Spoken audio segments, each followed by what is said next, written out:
Dos abordajes que podemos tener y los dos son importantes. Uno es el punto de vista médico y para eso está con nosotros el doctor Guillermo Capulla para contarnos cuál es el riesgo, y el otro es el psicológico y para eso está el licenciado Gervasio Díaz Castelli con nosotros. Yo empezaría por la cabeza de los chicos y después vamos al resto del cuerpo. Gervasio, ¿qué pasa por la cabeza de un chico que hace esto? Bueno, en principio, si hablaríamos de juego, yo lo llamaría un juego tipo ruleta rusa, ¿no?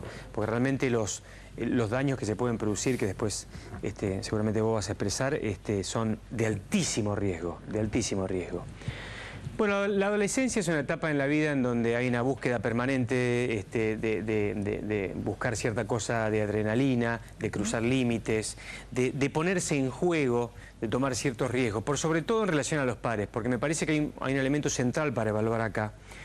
Que esto es un problema a nivel mundial muy importante, por ejemplo, en todo lo que son Estados Unidos o el sudeste asiático, te diría que es un problema en salud pública muy serio, porque es una práctica que se está masificando muchísimo, pero muchísimo. Te diría que la causa fundamental que yo ubico en esto tiene que ver con que muchas veces sería como una especie de ritual de iniciación.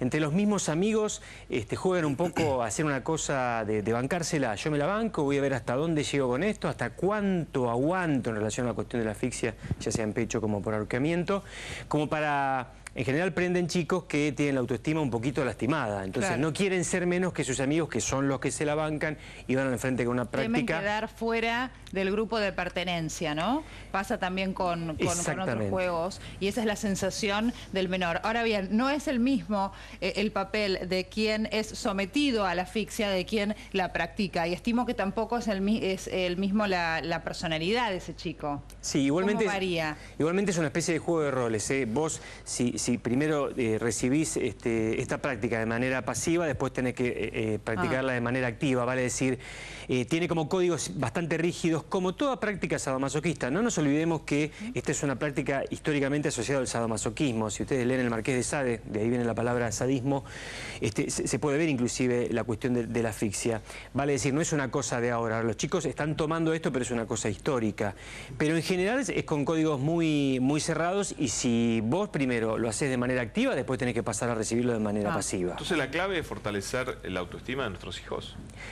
Es que la clave para que los chicos no crucen estos límites están en esa primera célula de la sociedad, que es la familia, en donde tenemos que explicarle a los chicos los riesgos que tiene esta búsqueda permanente de cruzar los límites, y eso se hace a partir de fortalecer la autoestima, fortalecer el yo y los núcleos sanos que hay en la sociedad, no este tipo de prácticas enfermas y autodestructivas, ¿no?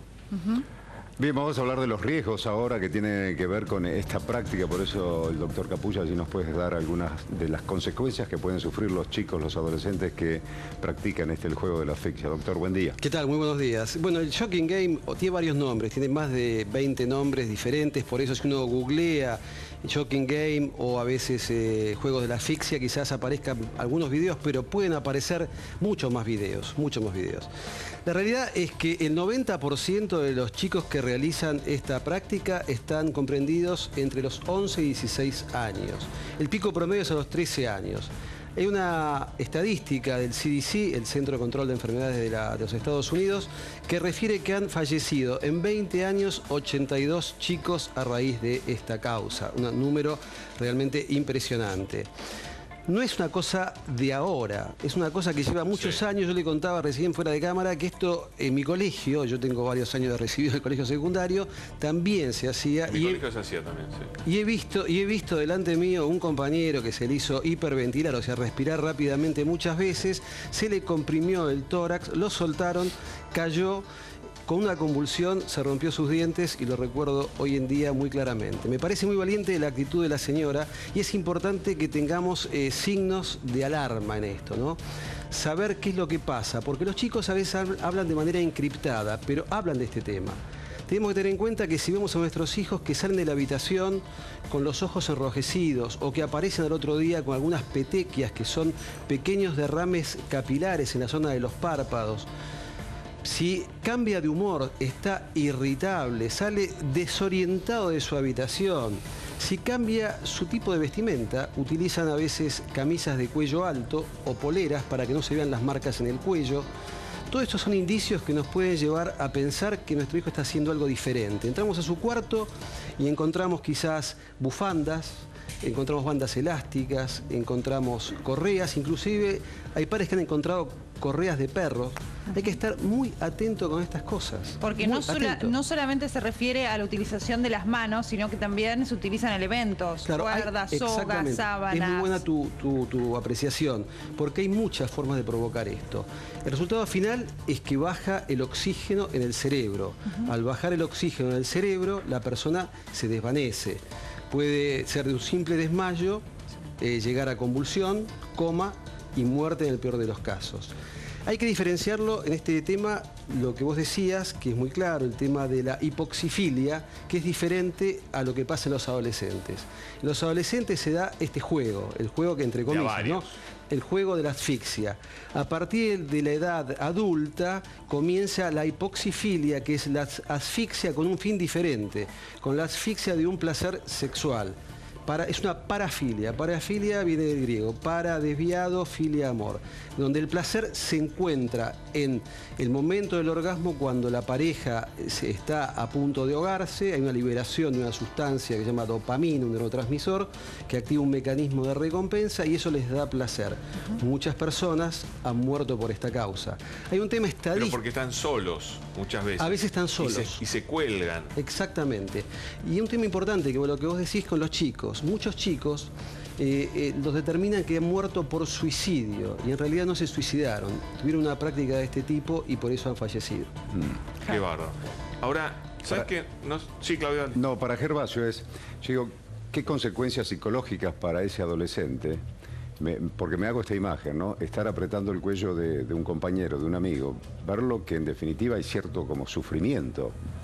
Y en definitiva, tomarlo como algo natural, como un juego, eso puede ser una actitud que pueda desarrollar en su vida y tener ese comportamiento con otros pares o agredir a otras personas, a su pareja, a su novia, de esa forma en el futuro. ¿Puede influir en la personalidad de ese adolescente este tipo de práctica, transformarse en una persona violenta? Mirá, lo que muestra la experiencia es que en general ciertas cosas que prenden, ciertas cosas autodestructivas que encuentran terreno fértil en la adolescencia, terminan prendiendo y terminan construyendo, se terminan generando situaciones crónicas. Bien claro esto, por ejemplo, la cuestión de las adicciones, ¿no? Vale decir, es una edad en donde montones de cuestiones que tienen que ver con la autodestrucción se pueden cronificar. Por supuesto que las consecuencias de esto, en principio estamos hablando de los adolescentes que, digamos, reciben una dosis muy importante de agresión. Sí. Porque básicamente esto, ya sea por presión en el pecho o por ahorcamiento, es ser receptor de una dosis de agresión muy grande. Y por supuesto que ser receptor de una agresión así, después hay una tendencia que tenemos los seres humanos a como elaborar la agresión agrediendo al otro. O sea que de alguna manera puede llegar a generar conductas de violencia hacia los demás, ¿no es cierto? No es el único juego que hacen los chicos idiotamente, por así decirlo, ¿no? Porque los adolescentes tienen estas cosas, tenemos estas cosas, hemos sido adolescentes y también está el desafío de la canela. Yo acá traje una barrita de canela, que esto es una corteza de un árbol. ¿Desafío de la canela? Sí. Lo que se hace en el desafío de la canela, los jóvenes agarran una cuchara, la llenan de polvo de canela y el desafío es tragarse esa canela de una sola vez. Es imposible porque la canela es muy irritante. Claro. Cuando quiere ingerir esa canela, hace una explosión por la nariz y por la boca de la canela. Eso está filmado y está en las redes sociales por todos lados. El año pasado creo que ha habido internados por esta causa o consultas 222 chicos. ¿Pero puedes terminar internado? ¿Por qué? Sí, porque además esto tiene mucha celulosa, justamente, al ser corteza de árbol. Claro, lo aspira, porque se ahogan, lo aspiran, y esto provoca daños. A veces, a largo plazo, los chicos tienen que terminar con broncodilatadores. No es lo único. También está, más en Estados Unidos, por el tipo de ingesta que tienen, el desafío se llama Chubby Bunny, que hacen malvaviscos, que son esas golosinas muy blanditas, se van poniendo en la boca de a uno, un grupito, y van diciendo Chubby Bunny, se coloca otra Chubby Bunny, hasta que llega un punto que, claro, tiene la boca tan llena de malvaviscos que es imposible que puedan hablar. El que no puede hablar, pierde. Ya hay 2 muertos por malvaviscos. Y también está el desafío de la nuez moscada. que rayan nuez moscada, como ustedes la conocerán en polvo, hacen lo mismo que con la canela. Lo que pasa es que la nuez moscada tiene un alucinógeno semejante al LSD, inclusive a veces lo pueden fumar o aspirar, y también tiene efectos tóxicos muy importantes. Ah, la flauta. Bueno, a estar atentos, ¿no? Muy atentos. ¿Qué secuelas puede dejar a largo plazo y con qué periodicidad es necesario que se practique este shocking game como para generar daños neurológicos, por ejemplo? Una sola vez que se practique puede generar la muerte. Una sola vez. Sobre todo lo que decía la señora es muy importante, porque si nosotros consideramos que el hijo de ella tiene una malformación congénita, el riesgo aumenta. El riesgo aumenta. Así que depende la situación de cada chico, pero en la primera vez puede tener o nada, o puede tener un daño parcial o un daño permanente o inclusive la muerte, en la primera vez. Gervasio, si yo estoy cerca de mi hijo, ¿cómo puedo darme cuenta o qué señales puedo tener de que enfrentado al desafío en la escuela, él tenga más posibilidades de caer en este juego que otro chico? ¿Cómo puedo detectar que mi hijo por ahí tiene tal vez cierta tendencia a ser parte de un juego de esta característica? Mira, tenemos que decir una cosa que es real, que los adolescentes son bastante hábiles para camuflarse, no tanto los chicos, ¿no? Los chicos, los niños es más fácil a veces que por ahí, identificar las señales. Yo creo que digamos, el secreto está en la prevención, en el diálogo permanente, digamos, en no estar buscando eventualmente las señales de que un hijo pueda estar haciendo una práctica destructiva para sí mismo, sino en la conversación sistemática de este tipo de prácticas que circulan y que por suerte los medios hacemos divulgación y por supuesto priorizar absolutamente y cada día armar esas pequeñas escenas de diálogo con los hijos. No hace falta grandes escenas de todos los días en la mesa de la noche, conversar, hablar de todos estos temas, hablar de la cuestión de las adicciones, hacer prevención. Me parece que yo creo mucho en la familia como primer dispositivo de prevención, porque realmente es desde ahí en donde se pueden evitar un montón de situaciones que terminan en tragedia, ¿no es cierto? Claro, pero si vos estás frente a un grupo de chicos, supongamos en un curso, vos podrías identificar qué perfil de chico puede ser más proclive a hacer este tipo de prácticas, es decir, el más reservado, el que quiere resaltar, el que es víctima de bullying, por ejemplo.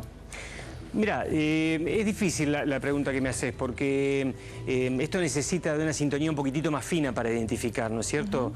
Sí te podría decir que hay chicos que naturalmente los docentes esto tienen desarrollado una intuición y elementos para identificar por ahí un poquitito más. Claro. Pero claramente hay chicos que tienen en principio más tendencia a la violencia, o chicos que son mucho más introvertidos, vertidos hacia adentro, que a veces vos lo ves como un poquitito aislado. Bueno, esos pueden ser objeto de como para poder querer pertenecer a los líderes, prestarse a algún tipo de juegos de estos para buscar una pertenencia. Claro. Chicos que claramente se lo ven en un estado depresivo, que los estados depresivos en la adolescencia se ven claramente en cómo se visten, en cómo miran, se vuelven opacos los chicos. No sé si es muy descriptivo lo que digo, pero... Sí, se entiende, sí. Sí, lo es. Como se vampirizan un poquito, ¿no es cierto?